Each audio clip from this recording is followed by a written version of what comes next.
दो ऐसी खाद के बारे में मैं आज बताने वाली हूँ जिससे आपके प्लांट में तुरंत ग्रोथ होगी और तुरंत ही तेज़ी से फ्लावरिंग आना स्टार्ट हो जाएगा। तो वो कौन सी खाद है, उसको कैसे इस्तेमाल करना है, कब कब देना है, सबके बारे में मैं बताऊंगी। तो चलिए फिर वीडियो को स्टार्ट करते हैं। हेलो एवरीवन, कैसे हैं आप सब लोग। लव फॉर गार्डनिंग में आप लोगों का बहुत बहुत स्वागत है।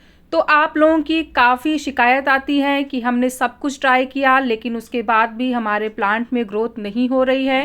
तो ऐसे में मैं आपको दो ऐसी खाद के बारे में बताऊंगी जिसके इस्तेमाल से आपको तुरंत रिजल्ट मिलेंगे।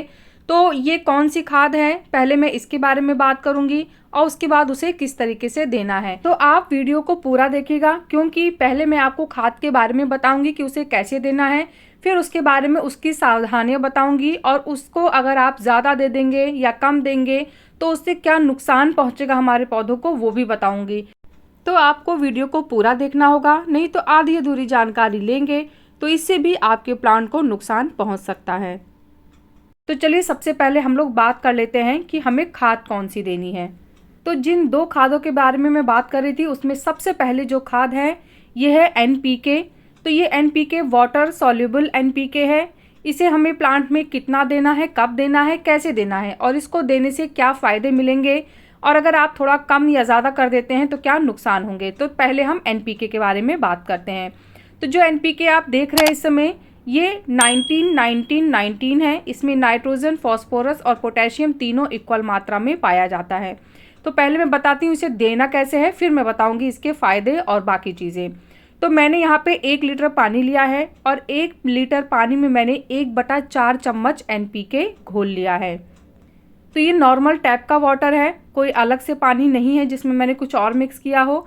नॉर्मल पानी में मैंने 1/4 चम्मच एनपीके मिला दिया है। अब इसे पौधे में देना कितना है, तो देखिए हर पौधे का अपना अलग साइज़ होता है, अलग उसका पॉट होता है। तो हमें उतना पानी देना है जितना कि हमारी मिट्टी सोख ले और ड्रेनेज होल से पानी बाहर ना निकले। जैसे अब आप देखिए ये 8 से 9 इंच का पॉट है तो मैंने इसमें 1 गिलास पानी दे दिया है, बस। मैं इससे ज़्यादा पानी इसे नहीं दूंगी। ऐसे ही अगर आपका प्लांट थोड़ा बड़ा है पॉट तो उस हिसाब से आप थोड़ा ज़्यादा देंगे और अगर इससे भी छोटा पॉट है तो फिर आप आधा गिलास ही देंगे। तो आप अपने पॉट के साइज़ के और पौधे के आकार के अनुसार ही इसको ये पानी देंगे।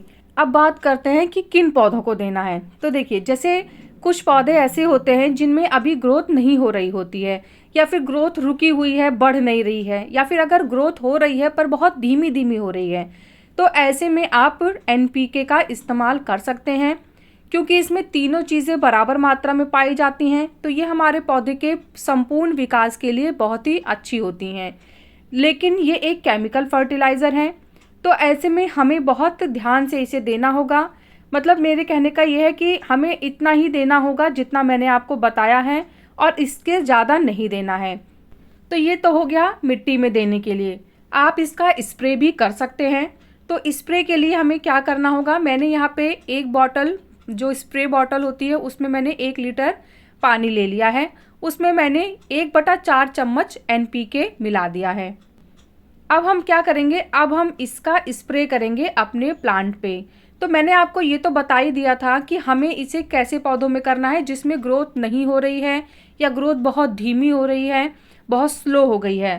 तो ऐसे प्लांट्स में जहाँ पे हमें ग्रोथ चाहिए वहाँ पे हम एनपीके का इस्तेमाल करेंगे। तो जो हम मिट्टी में दे रहे हैं वो तो आप 10 दिन में एक बार दे सकते हैं, 10 से 15 दिन में एक बार मिट्टी में आप एनपीके घोल के दे सकते हैं। और अगर आप स्प्रे करना चाह रहे हैं तो फिर स्प्रे करना है तो आप 10 दिन में या हफ्ते में एक बार कर सकते हैं। अब मैं आपको एक आइडिया के लिए बता दे रही हूँ कि देखिए जैसे ये प्लांट है, अब आप देखिए इसमें छोटी छोटी सी ग्रोथ ये देखिए निकल रही है। तो इस ग्रोथ को ये एनपीके बहुत तेज़ी से बड़ा करता है क्योंकि ये एक केमिकल फर्टिलाइज़र है तो इसका रिजल्ट हमें बहुत जल्दी देखने को मिलता है। तो इसकी जो छोटी छोटी ग्रोथ हो रही है ये बहुत तेज़ी से बढ़ेगी और हमें बहुत अच्छा रिजल्ट देगी। जैसे 1 हफ्ता या 10 दिन में एक बार आप ये स्प्रे कर सकते हैं। पर जितना भी पानी मैंने घोल में बनाया है ये हमें सिर्फ एक ही प्लांट को नहीं देना है। आप इस तरह स्प्रे करिए कि आपके इस पूरे प्लांट की पत्तियां अच्छे से भीग जाएं। तो बस आपको उतना ही स्प्रे करना है। ऐसा ना हो कि आप 1 लीटर पानी ही पूरे प्लांट को भिगाने में ही ख़त्म कर दें। तो आप इतना करके और अपने हर प्लांट में जिसमें आपको लग रहा है कि ग्रोथ बहुत स्लो हो गई है या बहुत रुकी हुई है, तो उसमें आप स्प्रे कर दीजिए। आपके प्लांट की ग्रोथ बहुत ही तेज़ी से बढ़ने लगेगी। लेकिन मात्रा का ध्यान रखिएगा, जितनी मात्रा मैंने पानी में घोलने के लिए बताई है और जितने दिन पे आपको देना है उसका ध्यान रखिएगा, क्योंकि केमिकल खाद है तो नुकसान भी पहुंचा सकती है। जैसे ये देखिए, मैं आपको दिखाती हूँ, ये देखिए ये छोटी छोटी सी मेरे रोज़ प्लांट पे ग्रोथ हो रही है। तो इसके स्प्रे से इस ग्रोथ में भी एक एनर्जी आ जाएगी और ये ग्रोथ भी मेरी तेज़ी से बढ़ना शुरू कर देगी। क्योंकि विंटर का टाइम है, तो विंटर के टाइम पे आप केमिकल खाद का इस्तेमाल कर सकते हैं। हाँ, आप कब तक इस खाद का इस्तेमाल कर सकते हैं वो भी मैं आगे वीडियो में बताऊंगी, तो बने रहिएगा मेरे साथ। चलिए अब दूसरे खाद की बात कर लेते हैं। तो जो पहली खाद थी वो हमारे प्लांट की ग्रोथ में हेल्प करती। अब जो मैं दूसरी खाद आपको बताने जा रही हूँ, उससे हमारे प्लांट में फूलों का साइज़ बढ़ेगा और उनकी जो क्वांटिटी होती है वो भी ज़्यादा मात्रा में आएगी। तो उसके लिए हमें क्या देना है, कैसे देना है, कब देना है, कितना देना है, चलिए अब इसके बारे में बात करते हैं। तो ये है पोटैश, और पोटैश हमारे प्लांट्स के लिए बहुत ही ज़्यादा ज़रूरी होता है। पोटेशियम रिच फर्टिलाइज़र से ही हमारे प्लांट के अंदर फूल आते हैं, कलियाँ बनती हैं और उसका साइज़ भी बड़ा होता है। तो इसके लिए हमें अपने प्लांट में रेड पोटैश डालना होगा। बस एक चीज़ का आपको ध्यान रखना है, क्योंकि ये भी एक केमिकल खाद है, तो इसका जो इस्तेमाल करना है, उसकी जो मात्रा होती है, मैं वो भी बताऊंगी आपको कि कितनी देनी है, कैसे कैसे देनी है। तो चलिए सबसे पहले बात कर लेते हैं कि कितना लेना है। तो मैंने यहाँ पे लगभग आधा चम्मच पोटैश ले लिया है और उस आधा चम्मच पोटैश को मैंने 1 लीटर पानी में डाल के घोल लिया है। तो इसको घोलने के बाद अब हम इसे अपने पौधे में दे सकते हैं। तो जो ये खाद है ये आप 15 से 20 दिन में एक बार दीजिए। इसको आपको हफ्ते या 10 दिन में देने की ज़रूरत नहीं है, आप महीने में 2 बार इसका इस्तेमाल कर सकते हैं। अब हमें देना कितना है, तो आप इसे 150 से 200 ml तक अपने प्लांट को दे सकते हैं। इससे ज़्यादा देने की ज़रूरत नहीं है। लेकिन हाँ, आपको ये चीज़ ध्यान रखनी होगी कि जब भी आप ये खाद अपने प्लांट को दे रहे हैं तो आपके प्लांट की मिट्टी सूखी होनी चाहिए। गीली मिट्टी में अगर आप ये खाद देंगे तो पानी बह के निकल जाएगा, आपके प्लांट को कोई फ़ायदा नहीं मिलेगा। अब आप जैसे मेरा ये प्लांट देख रहे हैं, इसमें ग्रोथ तो बहुत अच्छी हो रही है पर कलियाँ उतनी मात्रा में नहीं आई हैं। तो जब मैंने ये पोटेशियम रिच फर्टिलाइज़र इसे दिया है तो अब इसमें बहुत कलियाँ आएंगी और हमारा जो प्लांट है वो फूलों से भर जाएगा। आप इसे तब भी दे सकते हैं जैसे आपके प्लांट की जो कलियाँ हैं वो बहुत छोटे छोटे खिल रही हैं, जैसे जो उनका साइज़ होना चाहिए उस साइज़ का ना होके उनका साइज़ बहुत छोटा हो गया है। तो ऐसे प्लांट में आप जब ये खाद देंगे तो फिर कलियों का आकार बड़ा होगा, और जब कलियों का आकार बड़ा होगा तो फूल भी हमारे बड़े बड़े ही खिलेंगे। तो ये कलियों का साइज़ भी बड़ा करती है और प्लस उनकी क्वांटिटी को भी ज़्यादा करती है। तो ये जो तरीका मैंने बताया था ये था हमारा मिट्टी में देने का। अब हम इसका स्प्रे भी कर सकते हैं। तो क्या करना है, जैसे बहुत से लोग ऐसे होते हैं जो अपनी मिट्टी में केमिकल खाद देना नहीं चाहते हैं, तो ऐसे लोग मिट्टी में ना देके उसका स्प्रे कर सकते हैं। इससे हमारी मिट्टी में वो खाद नहीं जाएगा। तो केमिकल खाद जब मिट्टी में नहीं जाएगी तो जो नुकसान होता है वो नहीं होगा, लेकिन उसका फ़ायदा हमें मिलेगा जब हम उस पर स्प्रे करेंगे। तो स्प्रे करने के लिए हमें क्या करना है, तो यहाँ पर मैंने लगभग 1 लीटर पानी लिया है और इस 1 लीटर पानी में मैं आधा चम्मच रेड पोटैश डाल दूंगी। हाँ, एक चीज़ मैं आपको और बताती हूँ, अगर आपको ये दोनों खाद या कोई भी खाद आपको चाहिए तो ख़रीदना चाहते हैं लेकिन आपको नहीं मिल रहा है, तो मैंने डिस्क्रिप्शन बॉक्स में अमेज़ॉन गार्डनिंग स्टोर का लिंक डाल रखा है। आप वहाँ से कोई भी खाद, गार्डनिंग का कोई भी सामान आसानी से ख़रीद सकते हैं। चलिए अब बात कर लेते हैं। ये देखिए, जैसे अब आप ये प्लांट मेरा देख रहे हैं, इसमें भी ग्रोथ बहुत अच्छी हो गई है, काफ़ी पत्तियां निकल गई हैं और ब्रांचेस भी बहुत सारी हैं। लेकिन अब इसमें कलियों के आने का टाइम है पर कलियां नहीं आई हैं। तो इस स्प्रे से तुरंत ही कलियां बननी शुरू हो जाएंगी और कलियों का साइज़ भी बड़ा होगा। ये देखिए, ये छोटी छोटी सी कलियाँ तो बन गई हैं इसमें, लेकिन अभी इनको खिलना बाकी है।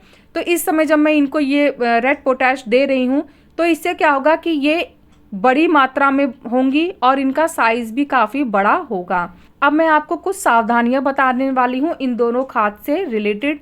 तो सबसे पहली सावधानी ये है कि जो NPK या रेड पोटैश है ये आप विंटर में ही दे सकते हैं, समर में मत दीजिएगा, क्योंकि तेज़ गर्मी में केमिकल फर्टिलाइज़र अपने प्लांट्स को देने से हमारे प्लांट में नुकसान हो सकता है। ये बहुत गर्म खाद होती है, इससे हमारे प्लांट्स को गलत असर भी मिलेगा। तो हम इसे मार्च तक दे सकते हैं। उसके बाद अप्रैल, मई, जून, जुलाई, अगस्त, सितंबर, ये 6 महीने हमें केमिकल खाद नहीं देनी है। फिर उधर अक्टूबर से हम स्टार्ट कर सकते हैं, क्योंकि तब फिर से विंटर स्टार्ट हो जाती है। दूसरी बात, तेज धूप में कभी भी अपने प्लांट पे कोई भी स्प्रे नहीं करना चाहिए। तो जब भी आप स्प्रे करें, ध्यान रखें वो सुबह का टाइम हो, शाम को भी नहीं करना है। और खाद की मात्रा जितनी मैंने बताई है आपको सिर्फ उतना ही देना है। जितने दिन पे मैंने बताया है आपको सिर्फ उतने दिन पे ही देना है, क्योंकि ये केमिकल खाद है, इसका ज़्यादा इस्तेमाल करने से भी हमारे प्लांट में नुकसान पहुंच सकता है। लेकिन अगर आप सही समय पे और सही क्वांटिटी में इसका इस्तेमाल करेंगे तो आपको बहुत अच्छे रिजल्ट मिलेंगे। पर इसका रेगुलर यूज़ नहीं करना चाहिए। आप जब बहुत ज़्यादा प्रॉब्लम आ रही है, प्लांट में बिल्कुल ग्रोथ नहीं हो रही है, सारी केयर करने के बाद भी, तभी आप इस खाद का इस्तेमाल करिए, तो आपको बहुत ही अच्छा रिजल्ट मिलेगा। तो कैसा लगा मेरा आज का ये वीडियो मुझे ज़रूर बताइएगा। अगर आपको वीडियो पसंद आया है तो वीडियो को लाइक करिएगा, चैनल को सब्सक्राइब करिएगा, और प्लांट से रिलेटेड अगर कोई भी क्वेश्चन आपके माइंड में है तो आप कमेंट्स के थ्रू मुझसे बात कर सकते हैं। मिलते हैं फिर नेक्स्ट वीडियो में, तब तक के लिए बाय, टेक केयर।